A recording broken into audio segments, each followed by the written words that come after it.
देखिए फरवरी में हमने फाइटर जेट्स देखे, मार्च में मिसाइल स्ट्राइक्स, अप्रैल में सीज फायर हुए, मई में हुए निगोशिएशंस, जून में पीस इज नियर और जुलाई में सीज फायर इज ओवर। यानी कि अगर आप पिछले 5-6 महीनों का कैलेंडर देखेंगे तो आपको लगेगा कि ट्रम्प कोई फॉरेन पॉलिसी नहीं बल्कि नेटफ्लिक्स सीरीज चला रहे हैं। एक महीने वॉर, फिर पीस, फिर वॉर, और ये चलता ही जा रहा है। अब इसी के साथ साथ हो क्या रहा है, कभी ऑयल प्राइस ऊपर, कभी ऑयल प्राइस नीचे, स्टॉक मार्केट ऊपर नीचे। अब ये सारी चीजें देखकर ज्यादातर लोगों को तो यही लगता है कि ट्रम्प एक सन के आदमी है, मूड के हिसाब से डिसीजन लेता है। लेकिन आज मैं आपको बताने वाला हूँ कि अगर आप ऐसा सोच रहे हैं तो आप गलत है, क्योंकि डोनाल्ड ट्रम्प की हर एक डिसीजन एक कैलकुलेटेड होती है, प्रॉपर स्ट्रैटेजी का एक पार्ट होती है, जिसका एक पैटर्न मैं आपके साथ साझा करने वाला हूँ। और ये एक ऐसा पैटर्न है जो न्यूज की हेडलाइंस देखकर आपको समझ में नहीं आएगा, उसके लिए थोड़ा हमें उसके पीछे जाना पड़ेगा। तो अल्टीमेटली इस वीडियो में आपको पता चलेगा कि डोनाल्ड ट्रम्प ऐसा क्यों कर रहे हैं और आगे भी इस तरह की वोलेटिलिटी वो मार्केट में क्यों जारी रखेंगे, पर्टिकुलरली ईरान वॉर को लेकर। अब डोनाल्ड ट्रम्प के जो शातिर दिमागी, इसके पीछे उनके दादाजी का बहुत बड़ा रोल है, जिनके बारे में बहुत कम बात मीडिया में होती है। तो उनकी भी कुछ ऐसी चीजें बताऊंगा जिसके बाद आपको पता चलेगा कि डोनाल्ड ट्रम्प ऐसे क्यों है। So let's begin. नमस्कार, मैं प्रसाद आपका आज की इस वीडियो में स्वागत करता हूं। अब देखिए डोनाल्ड ट्रम्प ये जो कुछ कर रहे हैं, दो चीजों के लिए कर रहे हैं, और इन दोनों चीजों का लेना देना है क्रूड ऑयल से। यानी कि अगर उनका अल्टीमेट मकसद देखा जाए तो वो है क्रूड ऑयल की प्राइस को बढ़ाना। लेकिन यहाँ पर एक प्रॉब्लम है। प्रॉब्लम यह है कि अगर क्रूड ऑयल की प्राइस बढ़ती है तो दुनिया भर के देशों को तो नुकसान होगा ही होगा, लेकिन साथ ही अमेरिका को भी नुकसान होगा। तो क्योंकि देखिए क्रूड ऑयल की प्राइसेस बढ़ेगी तो ट्रांसपोर्टेशन महंगा होगा, जिससे हर चीज महंगी होगी, और पेट्रोलियम से दुनिया भर की चीजें बनती है, जैसे कि पेंट, फर्टिलाइजर, इवन शैम्पू भी। तो देखिए ये सारी चीजें महंगी होगी, ये सच है,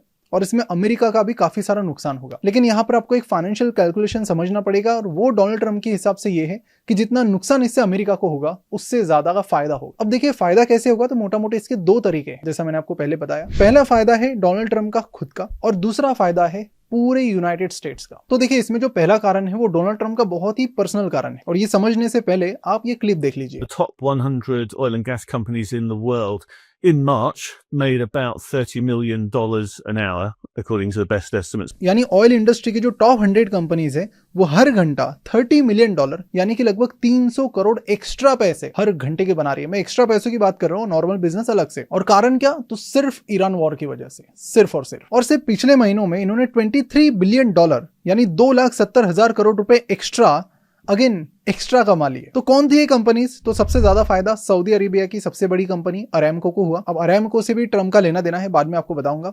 उसके बाद यूएस की जो कंपनीज है, जैसे कि एक्सॉन मोबिल, शेवरॉन, शेल, इन सारी तमाम कंपनीज को यहाँ पर बहुत ज्यादा फायदा हो रहा है। अब ये तो हो गई कंपनीज की बात। अब ऑयल कंपनीज के जो सीईओज हैं उनकी बात करें तो यूएस की बड़ी बड़ी ऑयल कंपनीज के एग्जीक्यूटिव्स ने 14,000 करोड़ के अपने शेयर्स बेच दिए जब इस वॉर के चलते क्रूड ऑयल बहुत ऊपर चला गया था, और उनकी कंपनी के शेयर प्राइस भी ऑल टाइम हाई पर ट्रेड कर रही थी। अब देखिए आप सोचेंगे कि यार ये ऑयल कंपनीज को फायदा हो रहा है, इससे डोनाल्ड ट्रम्प का क्या फायदा। डोनाल्ड ट्रम्प की तो कोई ऑयल कंपनी नहीं है। यहाँ पर मैं आपको एक इंटरेस्टिंग चीज बताता हूँ कि यूएस में भी चंदा धंधा वाला सिस्टम चलता है। यानी आप पार्टी को चंदा दो, बदले में पार्टी आपको धंधा देगी, सिंपल। अब ऐसा ही यूएस में भी होता है, लेकिन वहां डिफरेंस ये है कि कोई बिजनेस सीधा पॉलिटिकल पार्टीज को फंडिंग नहीं कर सकता, बट एज एन इंडिविजुअल वो किसी भी पॉलिटिकल पार्टी को फंडिंग कर सकते हैं। बस फर्क इतना है कि बिजनेस से अकाउंट से फंडिंग नहीं होगी, सीईओ करेगा, मतलब जो फाउंडर सीईओ है वो लोग करेंगे। अब यहाँ पर डोनाल्ड ट्रम्प ने इलेक्शन से पहले क्या दिमाग लगाया है देख लो, और ये दिमाग उनको उनके दादाजी से ही मिला है, जिनके बारे में हम सेकंड हाफ में बात करेंगे। तो देखिए डोनाल्ड ट्रम्प ने दिमाग लगाया कि वो एक ऐसी इंडस्ट्रीज को टारगेट करेंगे जिन इंडस्ट्रीज पर बहुत ज्यादा रेगुलेशंस है और जिनके पास बहुत ज्यादा पैसा भी है, जैसे कि oil and gas industry. Because Joe Biden जो थे वो रिन्यूएबल एनर्जी पर ज्यादा फोकस कर रहे थे, और उस कारण ऑयल इंडस्ट्री के लोग नाराज थे, उनका प्रॉफिट भी कम हो रहा था ऑफकोर्स। अब यहीं पर डोनाल्ड ट्रम्प ने अपॉर्चुनिटी देखी कि इनको अगर मैं सही से टारगेट करता हूँ, इनके प्रॉब्लम सॉल्व करता हूँ, तो मुझे यहाँ से तगड़ी फंडिंग मिल सकती है, मेरा काम बन सकता है। और इसलिए उन्होंने इलेक्शन से पहले ही इन इंडस्ट्रीज को सपोर्ट करना शुरू किया। इनफैक्ट वो ग्लोबल चेंज के कंसेप्ट को ही दुनिया का सबसे बड़ा झूठ बोलने लगे। Climate change, because if it goes higher or lower, whatever the hell happens, this climate change, it's the greatest con job ever perpetrated on the world, in my opinion.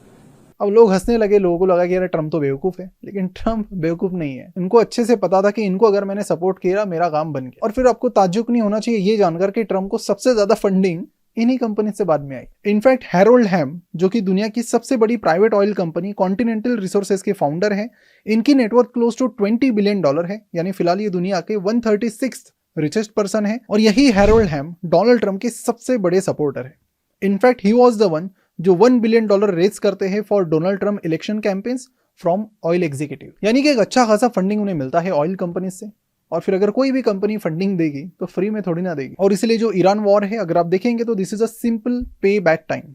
Oil companies को भी फायदा हो रहा है, companies की share prices भी बढ़ रही है और एग्जीक्यूटिव्स भी टॉप पे शेयर सेल करके अपना पैसा और ज्यादा बना रहे हैं। वीडियो में आगे बढ़ने से पहले बस आपको क्विकली बता देना चाहता हूं कि हमारी स्पेशल ऑफर बिल्कुल मिस मत कीजिए। हमारी वैल्यू इन्वेस्टिंग कोहॉर्ट 2.0 की फर्स्ट बैच 1 अगस्त से स्टार्ट हो रही है और इस कोहॉर्ट पर फिलहाल प्री लॉन्च ऑफर में बम्पर डिस्काउंट चल रहा है। देखिए, दुनिया के जितने भी सक्सेसफुल स्टॉक मार्केट इन्वेस्टर्स होंगे, मिलियनियर से लेकर बिलियनियर्स तक देख लो, यूएस के मिस्टर बफेट से लेकर इंडिया के मिस्टर झुनझुनवाला को देख लो, इन सबके सक्सेस में एक स्ट्रेटेजी आपको कॉमन मिलेगी और वो है वैल्यू इन्वेस्टिंग की, यानी महंगी चीजों को कैसे सस्ते दाम में खरीदना है। अब कई सारे लोग आम जिंदगी में तो ये चीज कर पाते हैं, लेकिन स्टॉक मार्केट में अनफॉर्चुनेटली नहीं कर पाते। जब बहुत सारे सब्सक्राइबर से इस बारे में रिक्वेस्ट आने लगी, तब हमें पता चला कि इंडिया में कोई ये चीज सिखाता ही नहीं है, जबकि यूएस जैसी कंट्रीज में ये बहुत कॉमन है और सभी को आता है। तो सभी इन्वेस्टर्स को वैल्यू इन्वेस्टिंग आए, इसी विजन के साथ हमने वैल्यू इन्वेस्टिंग कोहॉर्ट की फिर शुरुआत की, जिसमें हम वैल्यू इन्वेस्टिंग की सातों स्ट्रेटेजीज सिखाते हैं, जिसमें सिगार बट जैसी बेसिक स्ट्रेटेजी से लेकर डीसीएफ यानी डिस्काउंटेड कैश फ्लो जैसी एडवांस स्ट्रेटेजीज भी इंक्लूड है। तो इस गोल्डन अपॉर्चुनिटी को बिल्कुल भी मिस मत कीजिए। 3 महीने का ये वीकेंड प्रोग्राम है जो कोई भी अटेंड कर सकता है और इसकी खासियत ये है कि इतना प्रैक्टिकली समझाया गया है कि कोई नॉन फाइनेंस बैकग्राउंड का व्यक्ति भी बड़े आसानी से अब वैल्यू इन्वेस्टिंग में मास्टरी हासिल कर पाएगा। और तो और यहाँ पर आपका stock market beginner to advance भी क्लियर हो जाएगा, क्योंकि इस कोहॉर्ट के साथ आपको फंडामेंटल एनालिसिस कोर्स भी फ्री में मिल जाता है। तो अभी डिस्क्रिप्शन और कमेंट बॉक्स में दिया हुआ फॉर्म फिल कीजिए और फॉर्म फिल करने के बाद हमारा 40 मिनट का लाइव सेशन ज्वाइन कीजिए, जहां पर मैं आपको इस कोहॉर्ट के बारे में सारी चीजें जैसे कि सिलेबस एंड एवरीथिंग बताऊंगा। तो आज ये वैल्यू इन्वेस्टिंग कोहॉर्ट ज्वाइन कीजिए और अपने आप को एक वैल्यू इन्वेस्टर में ट्रांसफॉर्म कीजिए और इस प्री लॉन्च ऑफर डिस्काउंट को बिल्कुल भी मिस मत कीजिए। और जहां तक बात रही सऊदी अरेमको की, तो डोनाल्ड ट्रंप की फैमिली के सऊदी सरकार के साथ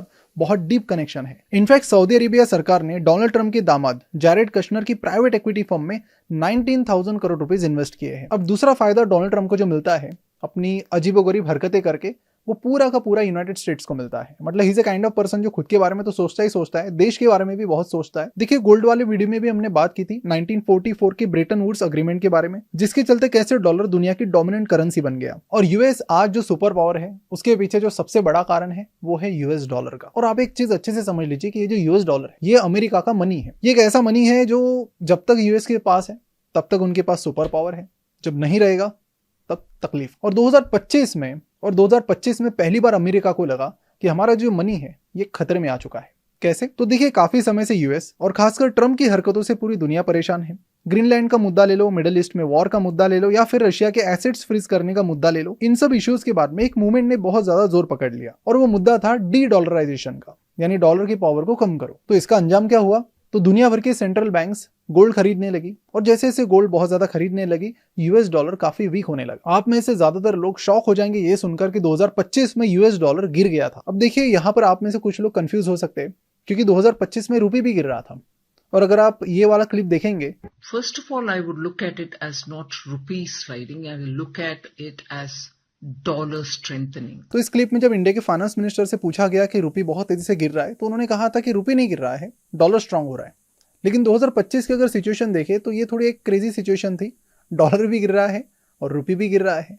तो यहाँ पर ये क्या हलचल है? तो देखिए, यहाँ पर आपको एक चीज समझनी पड़ेगी कि करेंसी को आप कभी भी एब्सोल्यूट टर्म्स में वैल्यू नहीं कर सकते। आपको हमेशा एक इंपॉर्टेंट सवाल पूछना पड़ेगा कि आपकी करेंसी की जो वैल्यू है वो कंपेयर टू व्हाट। अगर कोई करेंसी गिर रही है तो कंपेयर टू व्हाट, और कोई करेंसी बढ़ रही है तो कंपेयर टू व्हाट। तो ये बात सही है कि इंडियन रुपी गिर रहा था, पर कंपेयर टू व्हाट? तो कंपेयर टू डॉलर हम गिर रहे थे, पर यहाँ पर यूएस डॉलर भी गिर रहा था, but compare to what? Compare to most of its trading partners. तो देखिए, सबसे पहले ये पता करते हैं कि यूएस डॉलर अपने मेजर ट्रेडिंग पार्टनर्स जैसे कि यूरोप, जापान, इनके कंपैरिजन में कितना गिरा है। तो वो चेक करने के लिए एक इंडेक्स होता है जिसका नाम है broad trade weighted dollar index. आप में से काफी सारे लोग पहली बार सुन रहे होंगे, लेकिन डॉलर स्ट्रांग हो रहा है या वीक हो रहा है उसके लिए ये इंडेक्स आपको देखना होता है, जो हमें ये बताता है कि जो डॉलर है ये मेजर यूएस ट्रेडिंग पार्टनर्स की करेंसीज के मुकाबले कैसा परफॉर्म कर रहा है। अब इस इंडेक्स को अगर आप स्क्रीन पर देखोगे तो आपको क्लियरली समझेगा कि 2025 में डॉलर लगातार गिर रहा था। साल की शुरुआत में ये इंडेक्स 130 के करीब था और 2025 का एंड आते आते ये सीधे 117 पर चला गया, यानी करीबन डॉलर जैसी करेंसी 10% यहाँ पर गिर गई थी। और मैं इंडिविजुअल करेंसी से भी कंपेयर करूं तो यूरो 10% बढ़ा था यूएसडी के कंपैरिजन में। स्विस फ्रैंक जो स्विट्जरलैंड की करेंसी है वो भी 10% बढ़ी थी। पाउंड 6 to 7% बढ़ा और कैनेडियन डॉलर भी 4 to 5% बढ़ा था। यानी जो बड़ी बड़ी इकोनॉमीज है उनके कंपैरिजन में यूएस की करेंसी काफी तेजी से यहाँ पर गिर रही थी। लेकिन अब यहाँ पर एक इंपॉर्टेंट सवाल आता है कि हम तो साल भर यही सुनते रहते हैं कि इंडियन करेंसी गिर रही है, लेकिन यहाँ पर साथ साथ यूएस करेंसी भी गिर रही है, तो ये कैसे पॉसिबल है? तो देखिए, एक सिंपल एनिमेशन से इसे समझते हैं। एक पत्थर है यूएसडी का और दूसरा है आईएनआर का, यानी रुपी का हमारा। दोनों पत्थर है पर यूएसडी वाला पत्थर 10 किलो का है और आईएनआर वाला 50 किलो का। तो आप बताइए कौन सा पत्थर ज्यादा स्पीड से नीचे जाएगा? 50 केजी वाला हमारा आईएनआर वाला तेजी से नीचे जाएगा, पर जाएंगे तो दोनों नीचे ही। वैसे यूएसडी भी 2025 में गिर रहा था, बट आईएनआर के मुकाबले कम तेजी से गिर रहा था। So hope this is clear now. और जैसे कि मैंने कहा था कि यूएस डॉलर यूएस का मनी है, अगर उससे कुछ होता है तो यूएस करेंसी प्रॉब्लम में आ सकती है। तो अगर आप सोचिए कि अगर आप यूएस के प्रेसिडेंट होते तो क्या आप बस देखते रहते? बिल्कुल नहीं, आप कुछ ना कुछ एक्शन लेते और पता करते कि इसे कैसे सॉल्व किया जा सकता है। अब अगर आप इसी इंडेक्स को थोड़ा रिसेंट टाइम में देखोगे, फरवरी में, तो जनवरी फरवरी के बाद ये चार्ट आप देखोगे तो स्टेबलाइज हुआ है और फरवरी से 2 to 3% के ऊपर भी चला गया है। यानी कि इस साल की शुरुआत में डॉलर का जो फॉल है उसे ब्रेक लगा, लेकिन फरवरी के बाद कुछ कमाल हुआ। क्या हुआ देखिए। A short time ago, the United States military began major combat operations in Iran. अब ये क्यों हुआ? तो यूएस का कहना है कि भाई ईरान यूएस पर अटैक करने वाला था। अब मुझे तो नहीं लगता कि ये कोई फेयर रीजन था, लेकिन हिस्ट्री एक चीज बड़ी क्लियरली बताती है कि जब भी यूएस का डॉलर दिक्कत में आता है, एक वॉर जरूरी बन ही जाती। और यहाँ पर भी एक वॉर जरूरी थी, लेकिन ईरान से वॉर करने के यहाँ पर यूएस को 2 फायदे मिल सकते थे। एक तो क्रूड ऑयल बढ़ेगा, क्रूड ऑयल बढ़ेगा तो जो ऑयल पार्टनर है और जो पर्सनल फायदा है वो भी मिल जाएगा, और दूसरा डॉलर भी स्ट्रांग हो जाएगा। कैसे? क्योंकि देखिए जो क्रूड ऑयल होता है वो होता है डॉलर में, और अगर ऑयल की प्राइसेस बढ़ जाती है, लेट से 50% बढ़ जाती है, तो हर कंट्री के ऑयल की डिमांड मान लो सेम ही है, लेकिन उस ऑयल को खरीदने के लिए अब उन्हें ज्यादा डॉलर खरीदने पड़ेंगे। ज्यादा डॉलर खरीदने पड़ेंगे तो डॉलर स्ट्रांग हो जाएगा और इस तरह डॉलर की रिकवरी हो जाएगी। और इसी के चलते फिर यहाँ पर डॉलर स्ट्रांग होने लगा। और साथ ही जो सेंट्रल बैंक्स पहले बिजी थे कि चलो भाई गोल्ड खरीदो गोल्ड खरीदो, वो भी यहाँ पर टेंशन में आ गए कि यार अभी तो क्रूड ऑयल खरीदना पड़ेगा, फिर से डॉलर लगेगा, तो गोल्ड नहीं खरीदते, अभी रुक जाते, अभी डॉलर खरीदते फटाफट। तो इस तरह डोनाल्ड ट्रंप ने एक तीर में 2 चिड़िया मार दी। अब यहाँ पर 1-2 चीजें और हमें मिली है जो मैं आपको कंक्लूजन में बताऊंगा, क्योंकि उससे पहले मुझे एक और इंपॉर्टेंट चीज आपको बतानी है, और वो इंपॉर्टेंट चीज है डोनाल्ड ट्रंप के दादाजी। डोनाल्ड ट्रंप अपने दादाजी से बहुत ज्यादा इंस्पायर्ड है, और इनके दादाजी की अगर आप हरकतें देखेंगे तो मुझे लगता है डोनाल्ड ट्रंप से पहले उनके दादाजी पर कोई मूवी बननी चाहिए। तो चलिए मैं आपको डोनाल्ड ट्रंप के दादाजी से मिलवाता हूँ। तो देखिए बात है 1896 की, जब कनाडा की यूकॉन नाम की टेरिटरी जो कि अलास्का के बाजू में है, वहां पर सबसे पहले गोल्ड के भंडार मिले। अब धीरे धीरे ये न्यूज हर जगह फैलने लगी कि बहुत बड़ा गोल्ड रिजर्व इस टेरिटरी में। अब ये न्यूज सुनकर बहुत ज्यादा लोग वहां पर बड़ी मात्रा में पहुंच जाते हैं। कुछ एस्टिमेट के हिसाब से क्लोज टू 1 लाख लोग वहां पर पहुंच जाते, ये सोच के कि गोल्ड माइन करेंगे और बहुत सारा पैसा बनाएंगे। अब इन 1 लाख लोगों में से एक थे डोनाल्ड ट्रंप के दादा, जो जिनका जन्म तो जर्मनी में हुआ था, लेकिन रिसेंटली वो यूएस में माइग्रेट हुए थे। यानी कि डोनाल्ड ट्रंप जो खुद माइग्रेशन को काफी ज्यादा अपोज करते हैं, उनके खुद के दादाजी माइग्रेट होकर ही आए। उनका नाम था फ्रेडरिक ट्रंप, लेकिन ट्रंप के दादाजी का जो दिमाग था वो थोड़ा हटके था। उन्हें पता था कि 1 लाख लोग गोल्ड की जगह पर जाने का रास्ता भी काफी मुश्किल था और मौत का भी वहां पर डर था, और ऐसे में सारे के सारे 1 लाख लोगों को तो गोल्ड मिलने वाला नहीं है। तो उन्होंने थोड़ा आउट ऑफ द बॉक्स सोचा कि मैं गोल्ड ढूंढने की बजाय उस रीजन में माइनर्स के लिए होटल खोल देता हूं, जिसका नाम रखा गया आर्टिक रेस्टोरेंट होटल। इस होटल में वो खाना, दारू और ये सब करवाते थे, जो आप स्क्रीन पर देख सकते हो। यानी यही से शुरुआत होती है डोनाल्ड ट्रंप की फैमिली की पहली वेल्थ बिल्डिंग की। यहाँ से अच्छे खासे पैसे वो बना लेते हैं और फिर यहाँ से होटल कुछ साल चलती है और गोल्ड रश खत्म हो जाता है। ट्रंप के दादा फिर से न्यूयॉर्क शिफ्ट हो जाते हैं, जहां पर वो एक सलून खोलते हैं, जहां पर बहुत अमीर लोग आते थे और रियल एस्टेट की बातें करते थे। और यही सुनकर उन्होंने भी डिसाइड किया कि वो भी अब रियल एस्टेट के बिजनेस में एंट्री लेंगे, और यहीं से फिर शुरुआत हुई डोनाल्ड ट्रंप के फैमिली के रियल एस्टेट बिजनेस की। और वर्ल्ड वॉर 2 के बाद यूएस की जो सरकार है वो बहुत सारी फाइनेंसिंग आ रही थी to build housing for middle class, जिसका बहुत ज्यादा फायदा डोनाल्ड ट्रंप के फादर और ग्रैंडफादर को मिला। अब इसी बीच बहुत सारे आरोप भी लगे उनके फादर पर कि वो ज्यादा फंडिंग उठाने के लिए हाउसिंग कॉस्ट को बढ़ा चढ़ाकर दिखाते, ताकि उन्हें और ज्यादा फंडिंग मिले और उसी फंडिंग से वो और दूसरे घरों में इन्वेस्ट कर सके। वॉर के बाद फिर धीरे धीरे न्यूयॉर्क एक बड़ा फाइनेंशियल हब बनता जा रहा था और काफी माइग्रेशन न्यूयॉर्क सिटी में हो रहा था। जितने ज्यादा लोग आएंगे उतनी ज्यादा हाउसिंग की जरूरत पड़ेगी, और इस अफोर्डेबल हाउसिंग सेगमेंट को अगर कोई केटर कर रहा था तो वो थे डोनाल्ड ट्रंप के फादर। और 1970s आते आते उनकी company close to 20,000 apartments own करती थी। यानी कि ज्यादातर जो फॉर्चून बनी है ट्रंप फैमिली की वो इसी दौर में बनी। और उनके जो फादर थे already one of the richest person थे न्यूयॉर्क। वैसे तो डोनाल्ड ट्रंप कहते थे कि मुझे अपने फादर से $1 मिलियन का लोन मिला था और वहां से मैंने सारी चीजें खड़ी की, लेकिन डेटा तो ये बताता है कि उन्हें अपने फादर से $400 मिलियन यानी आज के करीब 4,000 करोड़ रुपए मिले। अब डोनाल्ड ट्रंप के फादर और डोनाल्ड ट्रंप के माइंडसेट में फर्क ये था कि उनके फादर टारगेट कर रहे थे मिडिल क्लास हाउसिंग को और डोनाल्ड ट्रंप टारगेट कर रहे थे लग्जरी हाउसिंग, जिसमें स्काई स्क्रेपर्स और साथ ही कसिनो और गोल्फ रिजॉर्ट्स। डोनाल्ड ट्रंप जो थे वो अपने पापा जितने सक्सेसफुल नहीं बन पाए। उन्होंने इन लग्जरी प्रोजेक्ट्स के लिए बहुत सारे लोन उठाए, जिन्हें उनकी कंपनीज बाद में चुका नहीं पाई, और यही रीजन था कि उनकी कंपनीज ने कुल मिलाकर 6 बार बैंकरप्सी डिक्लेयर की थी। लेकिन डोनाल्ड ट्रंप की खास बात ये थी कि वो मीडिया में काफी पॉपुलर थे, हर कोई उन्हें जानता था, और इसीलिए उन्होंने जो मेजोरिटी पैसा बनाया वो अपने नाम को यूज करने के बदले में फीस के रूप में चार्ज किया। जैसे कि आप ये सुनकर शॉक हो जाएंगे कि मुंबई में आप ट्रंप टावर देखेंगे तो वो ट्रम्प टावर ट्रम्प ने नहीं बनाया, वो लोढ़ा ग्रुप ने बनाया है। बस ट्रम्प का नाम यूज किया तो ट्रम्प को एक फीस उन्हें देनी पड़ी। इस चीज को एसेट लाइट लाइसेंसिंग कहते हैं। सेम चीज शाहरुख खान भी कर रहे हैं दुबई में, वहां पर शाहरुख खान बॉलीवुड बन रहा है। तो इंटरेस्टिंग चीज यहाँ पर है कि इवन दो अपनी लाइफ में बहुत ज्यादा फेल होने के बावजूद भी डोनाल्ड ट्रम्प को पता है कि कैसे पैसा कमाना है